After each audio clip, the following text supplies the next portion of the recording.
Great day to you all, and welcome to the X Factors to Success podcast show. I am your host, Ruggiero Fratarcangeli, also known as the G-Man.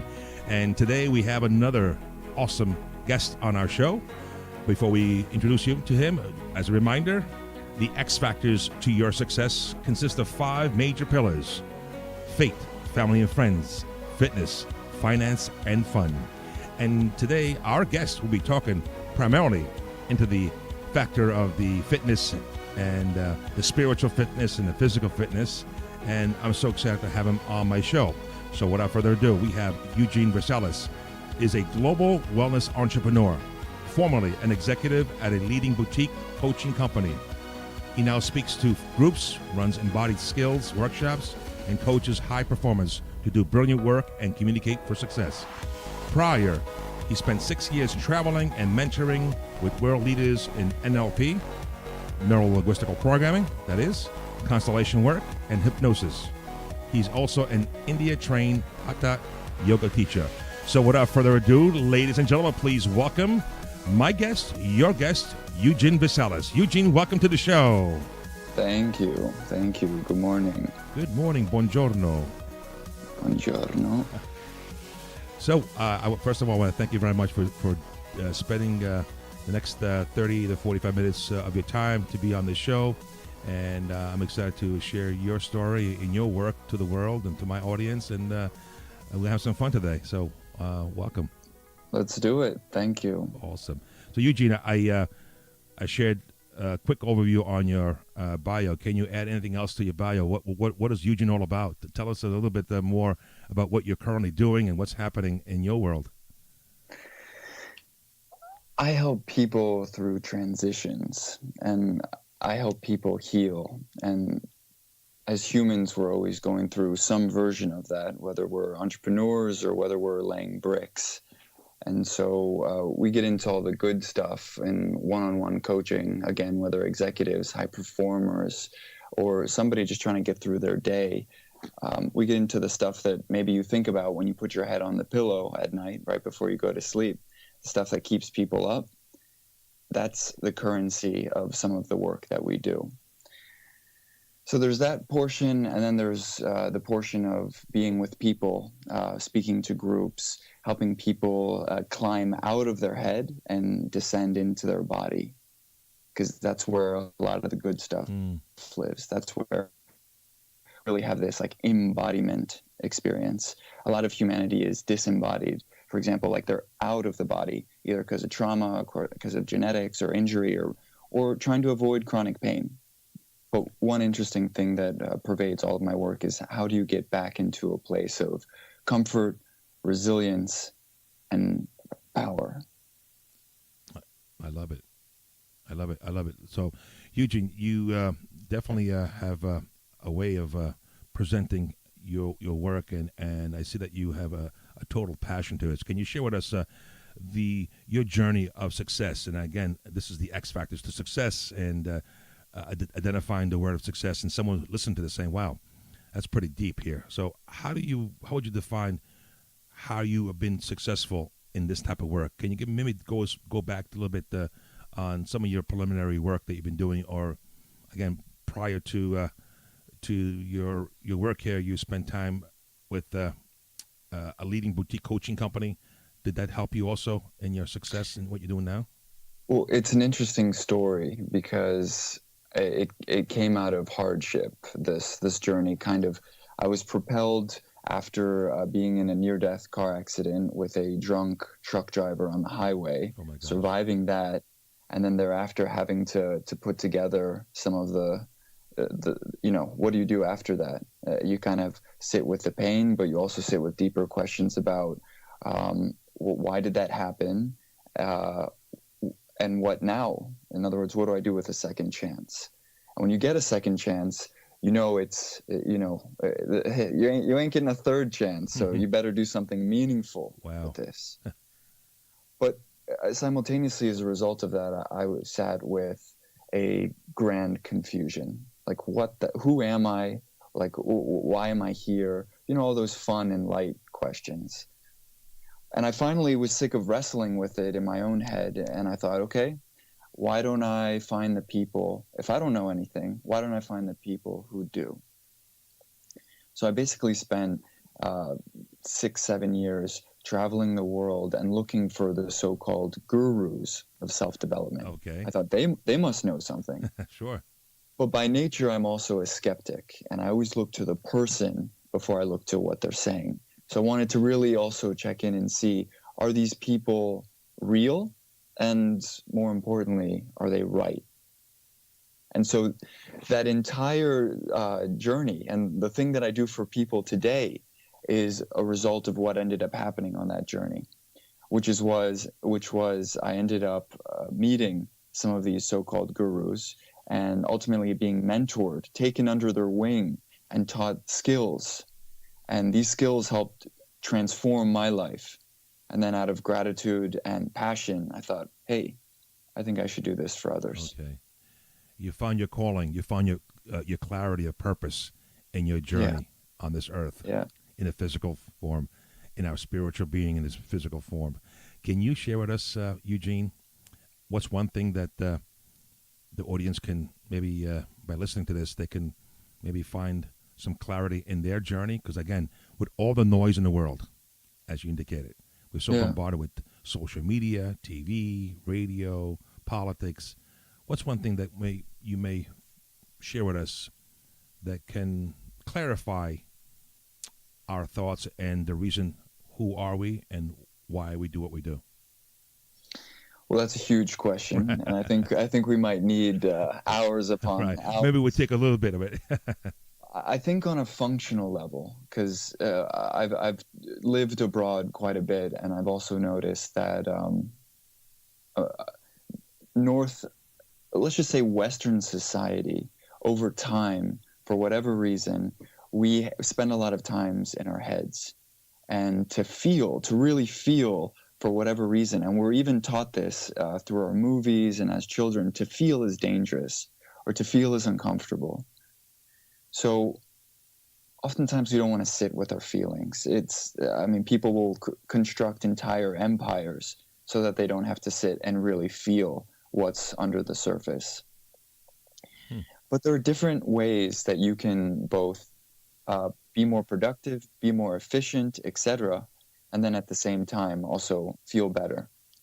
One of those ways is to, whatever you're doing, pause, find a quiet place. It could be even a bathroom stall, to be honest, if you're busy at work.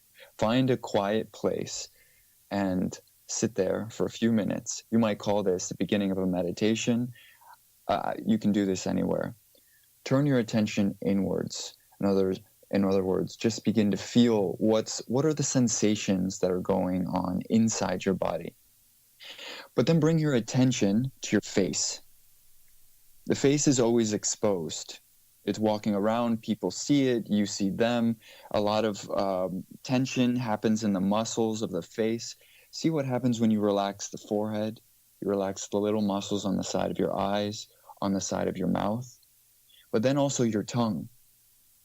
We don't really think about our tongues, but notice the quality of your tongue in your mouth. Where is it? Is it touching the roof of your mouth? Is it on the bottom of your jaw? What is the quality of the tongue itself? Is it tight? And just notice what happens if you were to relax the tongue. So what's interesting about the tongue is that it's not connected structurally to any bone in our body. Right.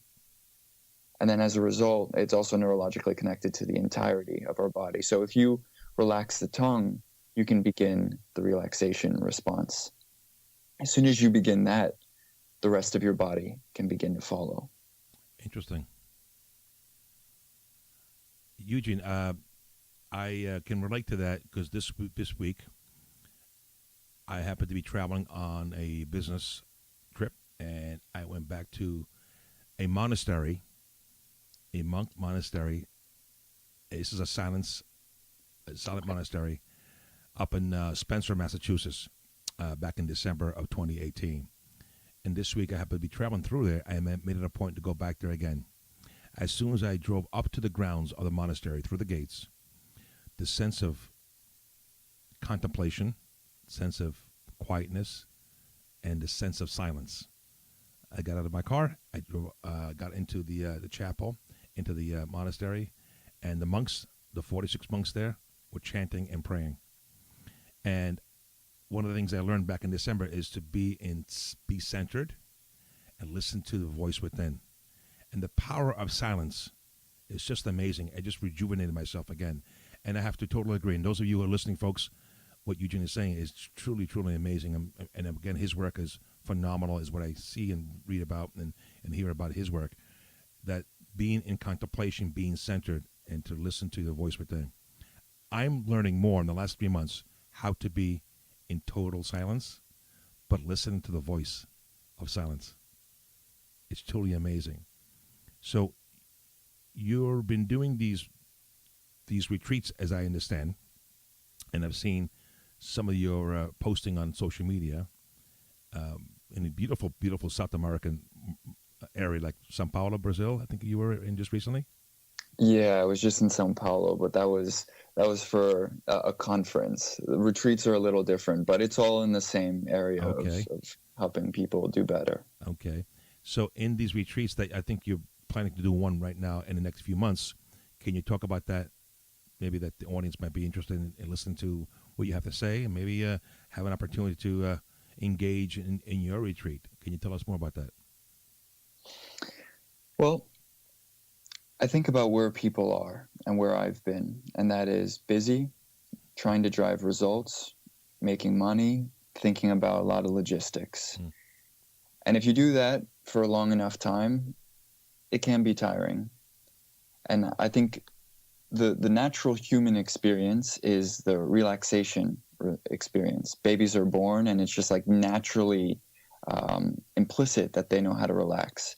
But over time, we're taught the opposite of that. We're taught go, go, go, push, push, push, do better, more results, and you'll be better. This is a 6-day, 5-night opportunity to begin to reverse some of that. It happens in a beautiful place, Mykonos, Greece. I just happen to be Greek. My father is from Mykonos. My mother was a Danish tourist. My father was a local. That's how I happened to come into the world. Beautiful.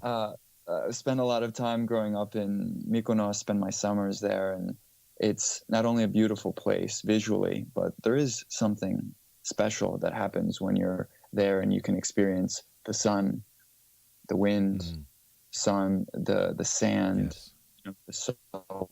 It's reconnecting tense, and then it's reconnecting to your body. So what happens, for example, and how can you use your body to do better at work? How can you relax yourself when you need to on cue so that you can perform better? How can you expand your sense of who you are? And this applies also to leadership, for example. Right. They say that the best leaders are the ones that have a somatic experience, as in their body energy. When they walk into a room, they expand that energy so it meets all 4 corners of the space.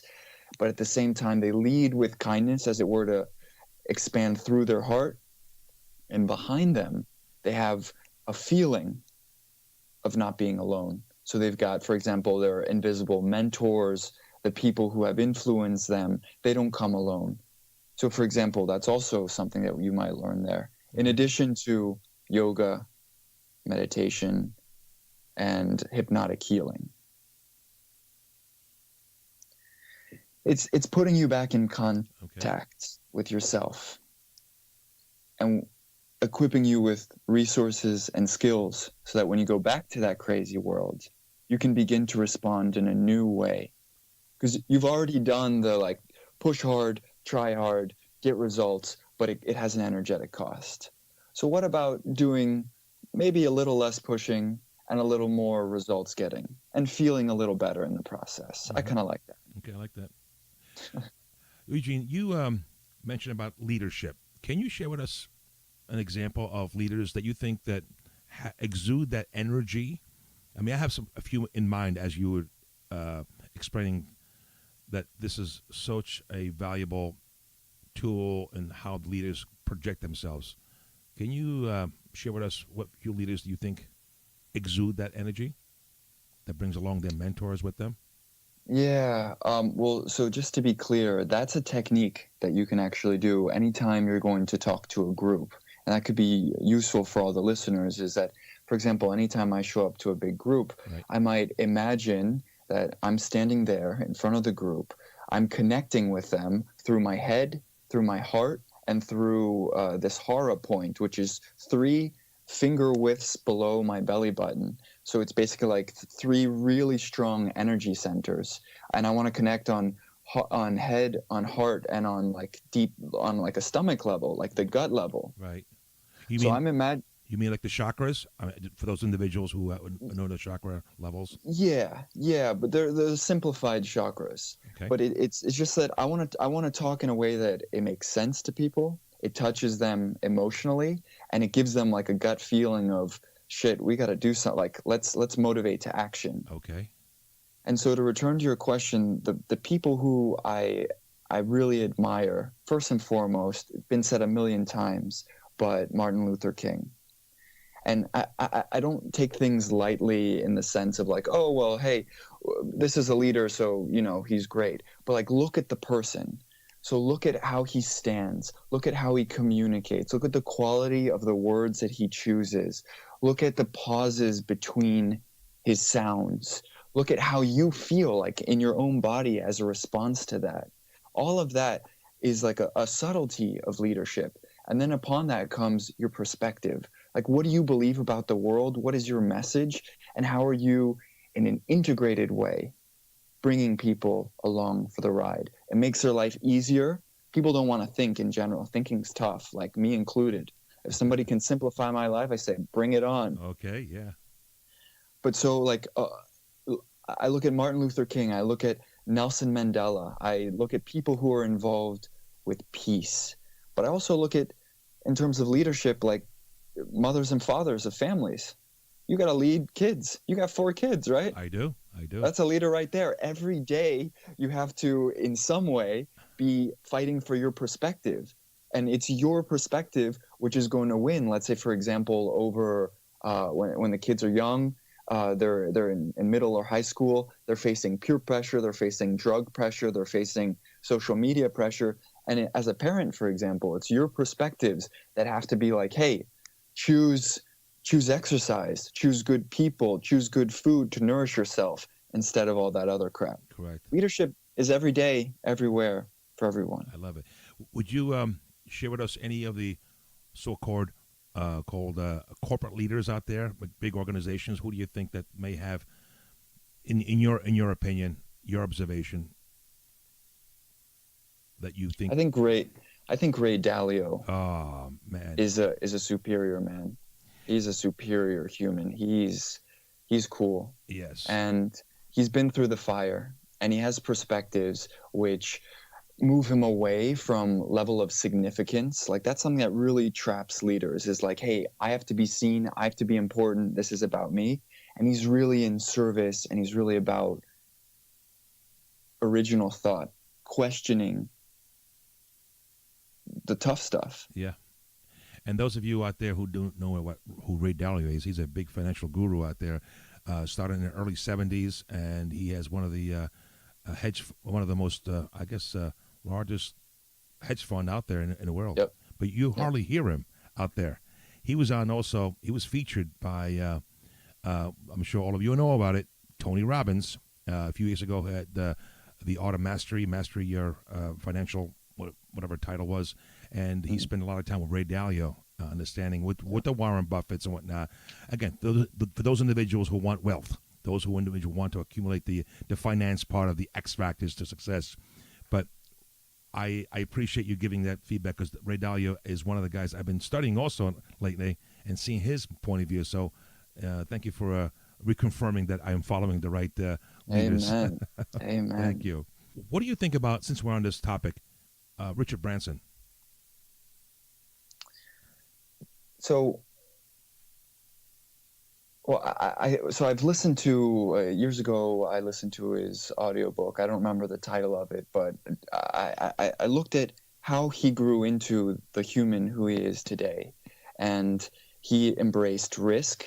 He did something unusual. He followed a path which was perhaps not, what's the expression? It wasn't blazed. It wasn't a trail that was already blazed. Yeah, typical, routine, direction, milestone to achieve his goals. And he allowed himself to be soft. Like if you see him and the way he interacts with people, like I can only imagine the number of people who are barking up his tree to get attention by one of the world's best businessmen. Sure. But I look at, he's at peace, and there's a certain level of integration that I just tip my hat. I agree. With over 400 companies, you say, how does he manage that? And he allows the people, as his leadership, to take autonomous leadership in their own way to bring forth the success that he's achieved. But he's having fun. I see him also as a person having fun. And again, one of my X factors to success is the fun factor. We, in the Western world, as you indicated, I apologize. Well, that could be actually somebody fun calling for you. You know what? It might be, but I totally apologize on this here. Okay. This is interesting because the phone never ever rings in my studio. I believe in coincidences. That's interesting. Maybe we should take them on air right now. Maybe it's Ray Dalio or Richard Branson. So yeah, just the fun factor that we fail to enjoy our true life in this journey, in this physical form, on this earth. And I see that the Richard Branson, he's out there, he's enjoying, he embraces also every level of human being out there. So I think we need more leadership like that. So in your work, have you had corporate leaders attending your retreats or any of the work that you've done? Some. Okay. And I've had, I think before we go to titles, I think, again, looking at the person, you have people who are open and willing to growth. That is one of my precursors to spending time in any capacity. Are you open and willing to improve who you are today, whatever that means? Because by definition of being human, you got stuff to work on, right. Don't we? Okay. And to your point about fun, right? I once had a mentor who told me, if you're not having fun, you're doing it wrong. I like that. And the work that you're doing, I see that you are having fun. And I see from your social media feeds also when you're doing your little video vlogs, and you exude fun as well wherever you are out there, Eugene. So, and I think that's also your nature of, and it's my observation, being and lived in different parts of the world, and especially that you come from a Latin background. You were born in Greece and you spent time in Greece also and other parts of the world. So would you say culture has another factor in the fun factor in the personality? Well, just to be clear, I was born in the States, but my dad is Greek, my mother is Danish, and so by virtue of birth, I grew up in a tricultural household. Oh, okay. And that's kind of crazy to have to reconcile three very different perspectives all at once. Ooh. Passionate Mediterranean, sensible and soft Scandinavian, and America's kind of like that, entrepreneurial, make it happen. Okay, not enough for the clarity. Appreciate that there. And well, you know what? Since we're at it, I know we're jumping around. This is fun because this is unscripted. But you speak Italian also, anche italiano. How did you? Diciamo che dipende del giorno. Okay, certo. bravo. E come mai? How did you end up also exposing yourself to the Italian language? So I went to. At some point, I thought. Just to give you a general understanding of how I think, anytime I begin to get so-called bored, I believe it's like my environment telling me it's time for a new growth stage. Mm. And it's uncomfortable as hell, but I heed that call. So at that time, I was getting all the signals of, hey, I was being repetitious, I was doing the same and the same, time to throw a wrench in the mix intentionally. So I went to live in Argentina.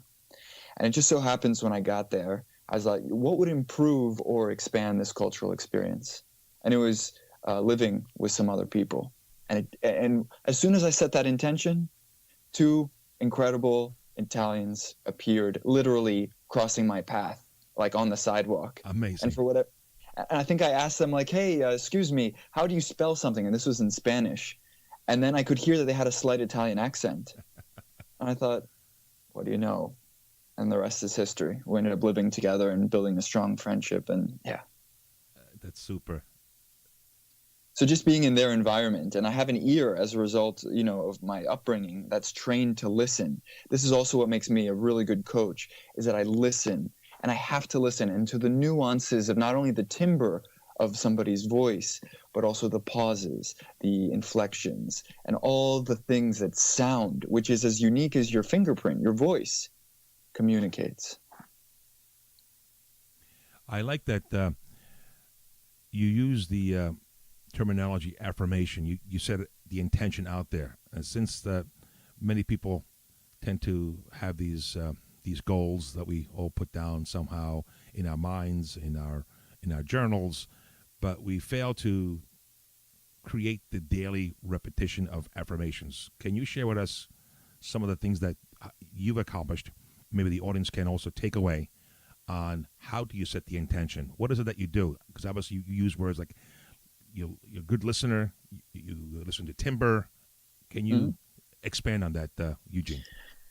So first and foremost, this requires you to pay attention to what's going on around you, to listen when others speak, but also to listen when you speak. And so it's kind of like for a little bit, you have a split mind. You are listening to, wait, what is the story that I'm telling to the world? And what does that say about me? And more importantly, what does that say about my limits? That's important because whatever comes out of your mouth is born in your head in the form of inner dialogue, thoughts, and beliefs. Our subconscious mind. Exactly. Okay. And a lot of my work has to do with helping people so-called clean out the junk that's in their subconscious. And that just comes from a combination of upbringing and suggestions that happened all our lives and maybe traumas and, crap that gets in the way. Sure. But people are really good at repetition. So they're really good at repeating what came before. So if somebody told you when you were growing up that, money is hard to make for whatever reason, that might just be a meme that just like a broken record you're playing in your head. So one of the processes, any place in your life where you feel like you're not having the breakthrough that you want, to sit down and first identify the area. Is it your love life? Is it your business world? Is it, for example, more specific, like getting new clients? Is it different? Is it like your community aspect? Is it health? Is it whatever it is? And then look at, what do I believe about this? So here you're right, I believe that ... and just start to fill in the blanks. Okay. And over time, what you'll see is statements. I believe this about the world. I believe this about that, X, Y, and Z. And anytime you see a funky belief, like something that's like, hey, money doesn't grow on trees, yeah, that's true. But begin to ask yourself, is that fully and totally true? And what else does that mean? So the point is that I'm always looking at what I believe about the world. I'm looking at the thoughts that I say in my head. For 3 months, one time while working with a coach, 3 times a day with an alarm clock, every time the clock would ding, I would write down my internal dialogue. Interesting. And the feedback that I got was that it was nasty. Wow. It just sucked. It was mean. It was nasty. And that was the crap that was circulating my head. So Eugene, do you still do this habit routine today? No. Okay. Well, first of all, that if I continued to do it any longer, it was self-mutilation.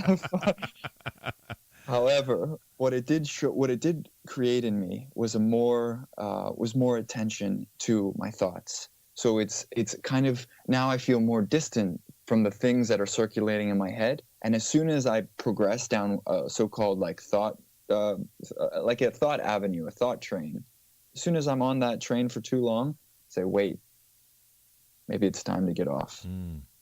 Could this be true? Or a simple thing, even Ray Dalio talks about this, is how do I know that this is true?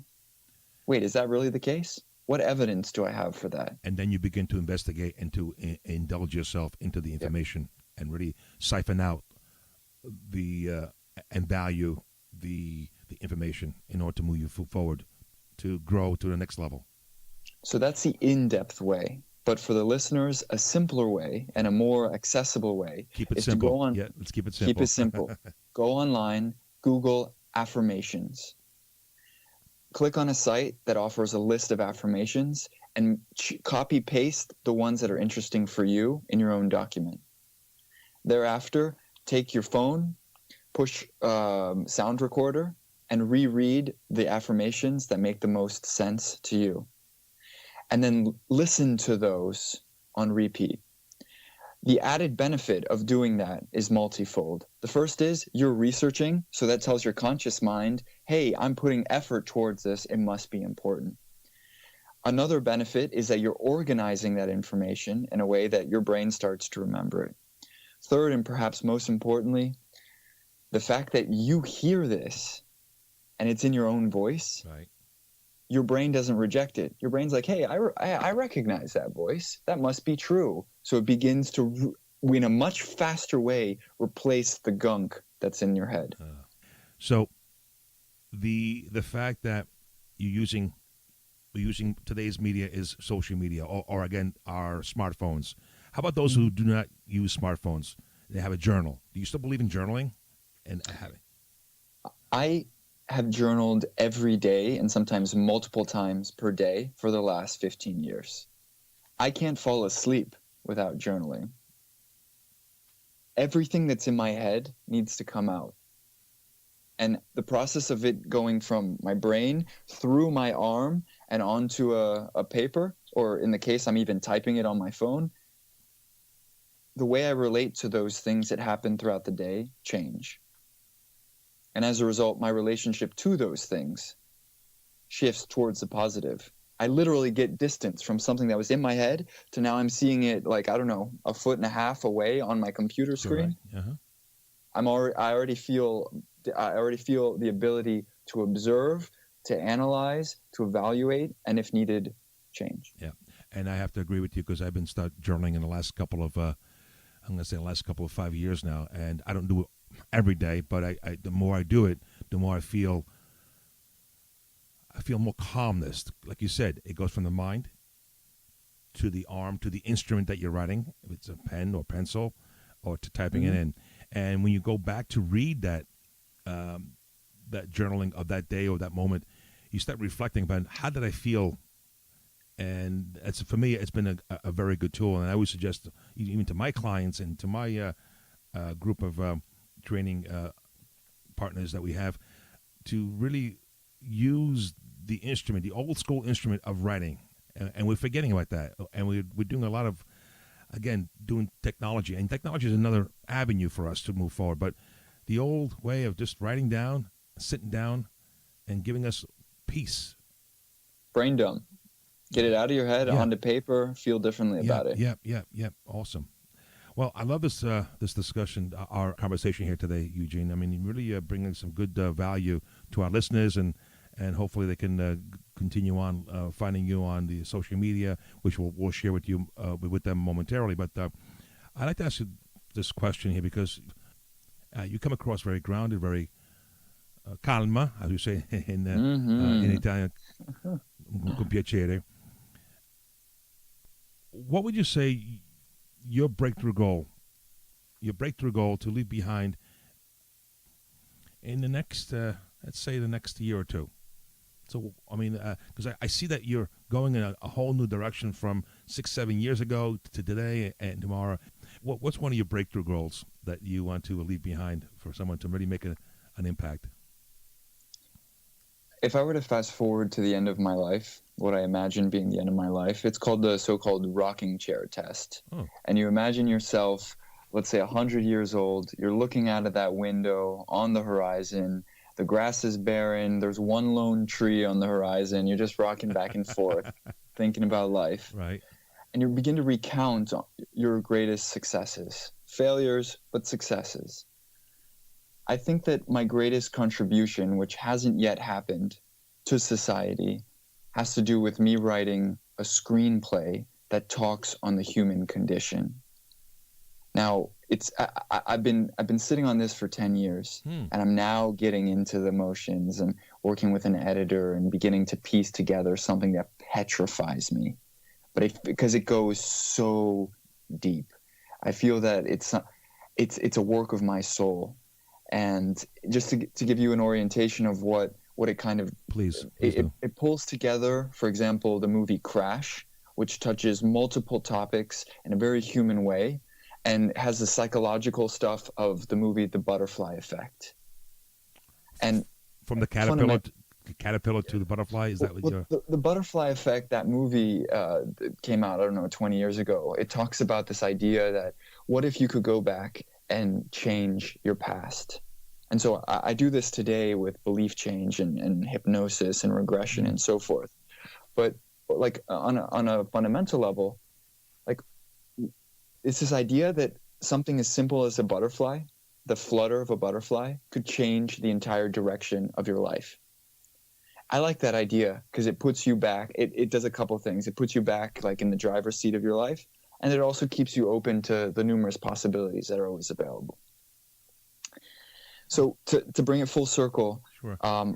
I believe that I have to birth this screenplay, and I to somebody who hasn't seen it yet, and to all the naysayers, it may sound crazy, but it's something I feel it so deeply that I will either with blood, sweat, and tears, or till my last day, push to get this out. I love it. I see and I hear the excitement through your tone of voice, Eugene. I mean, the screenplay, the rocking chair test. I like that. I like that whole analogy. And then when you said that, I could just picture myself saying, I'm 101 years old and rocking chair and the whole horizon and seeing that tree, the Joshua tree, that soul tree out there. Exactly. Oh, wow. You know what? I love to be around and continue to know you when this happens. So 10 years, but you said something interesting. I picked down and wrote down fear. Mm-hmm. What is it about the fear? And we hear all different types of acronyms about fear, right? Fear, Yeah. False evidence appearing real. What is it about the fear factor that we all could learn from? Because again, fear creates failure, but failure creates also success. So what is it about your fear in your own words? Well, I look at this in a number of different ways. The first is fear on a somatic level, like it pulsing through your body. In that way, fear is literally the energy for life.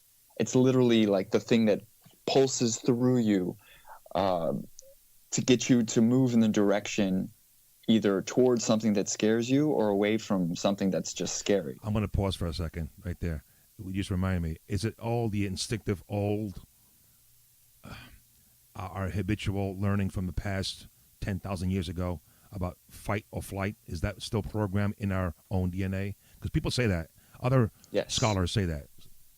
So I say the short answer is yes, and I make one more distinction. Back on let's say the savannah, when we were running from large jungle cats, fear was evolutionarily programmed to get you to survive. But it was a 2-minute experience. The lion attacks you, you ran, you climbed the tree. If you got up the tree, you didn't die that day. And then the lion went off. It was like something that happened in under 2 minutes. Sure.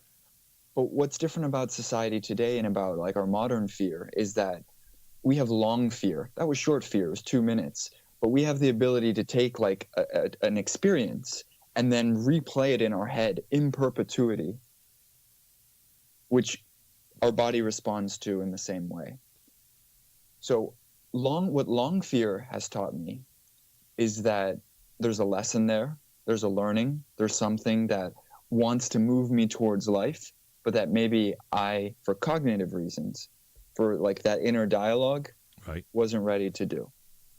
But fear is always there for your best purpose, for your next step.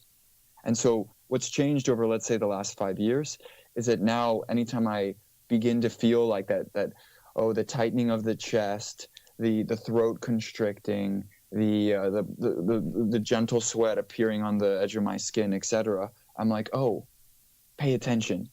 Fear wants me to pay attention because there's some good stuff here. Interesting.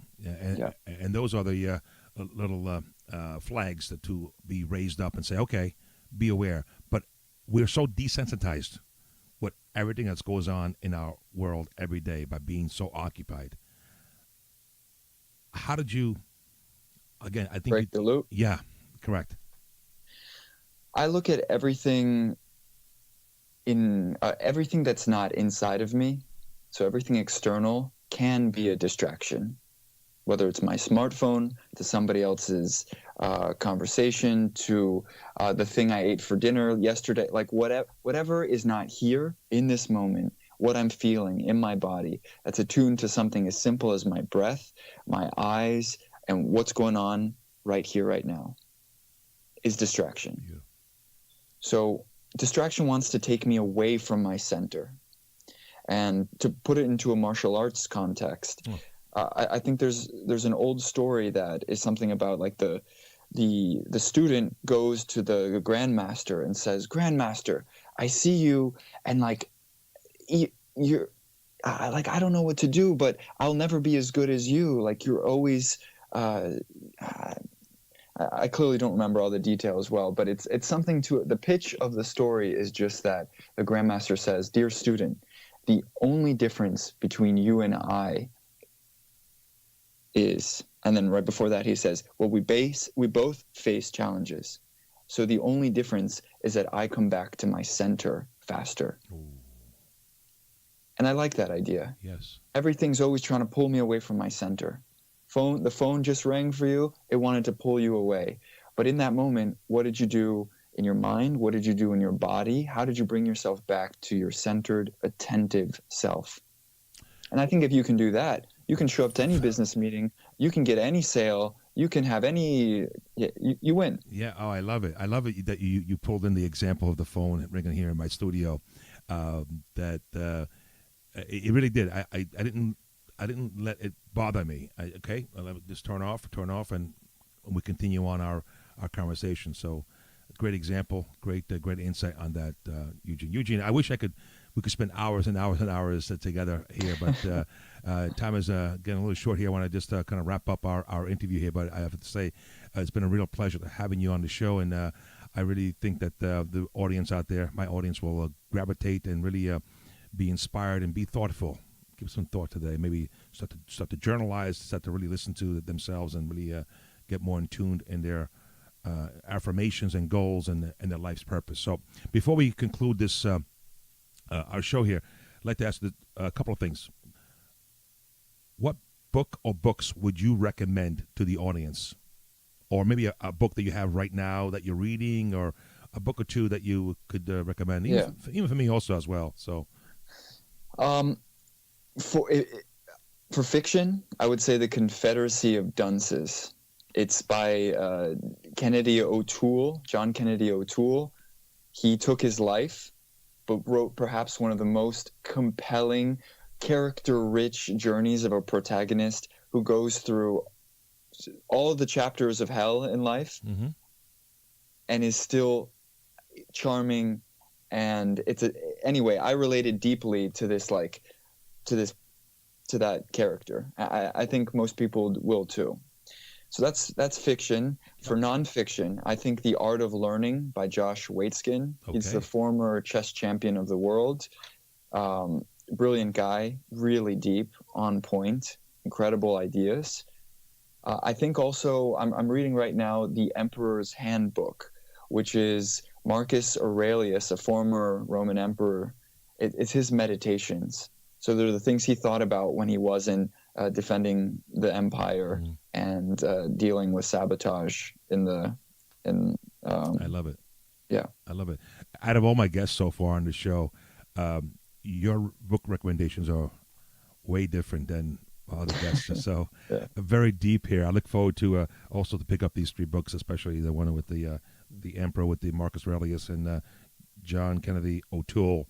I think that one there sounds very intriguing. So Eugene, what last comments or inspiring encouragements that you want to leave behind, and then of course share where the audience can find you and find you in the world of the social media out there?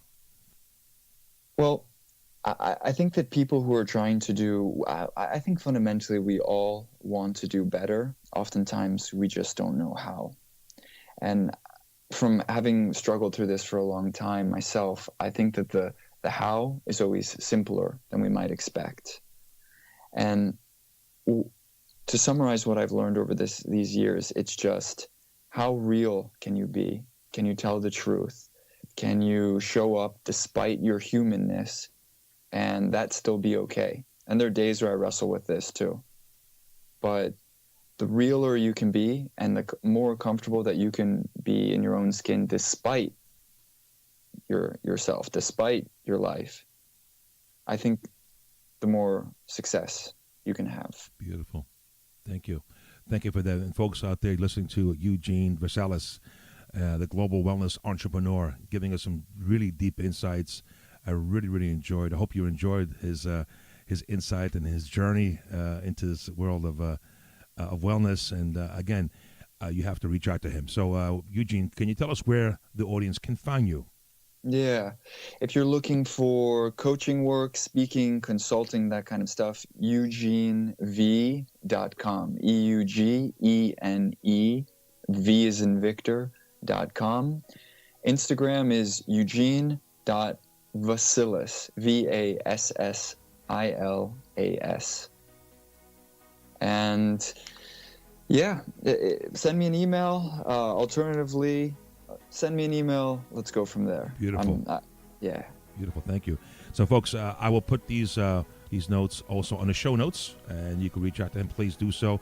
And I ask you to please, once again, share this podcast, rate this podcast, and review the podcast. And this might touch someone in your own family, in your own friends. So, folks, Eugene is a great, great person, human being, making a difference in the world. Again, I love his analogy. Reflect 100 years from now in the rocking chair test. I love that. And really be centered and find your true purpose and find your why. And Eugene, once again, I want to thank you so much for being on my show, taking the time to be you and to share your wonderful words of wisdom. So thank you. I hope to meet with you in person sometime soon. And for those out there, maybe you could think about having a retreat here in the States somewhere. Maybe we could. It's on the radar. Oh, it's on the radar. Oh, heard that, folks? On the radar. Somewhere. I just have to say that Mykonos, the #1 tourist destination for Americans last year, was Mykonos. Like outside in Europe, it was Mykonos. So just to put that on your ballpark. Okay. Yeah, I didn't mention it earlier, but I spent a week and a half in Santorini and Crete some time ago, and so I really love Greece as well. So, folks, you've been listening to the X Factors to Success podcast show with Eugene Vassilas, our guest today.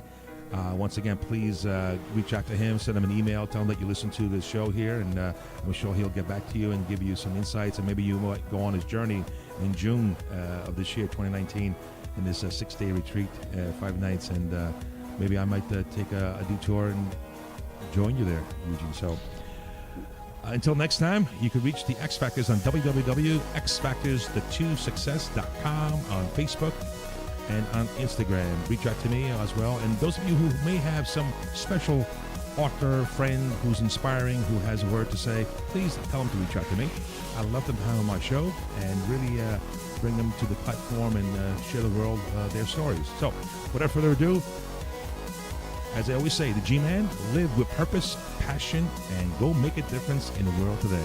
Eugene, have a great day, have a great week, and see you soon. Thank you very much. Bye, everyone. Thank you.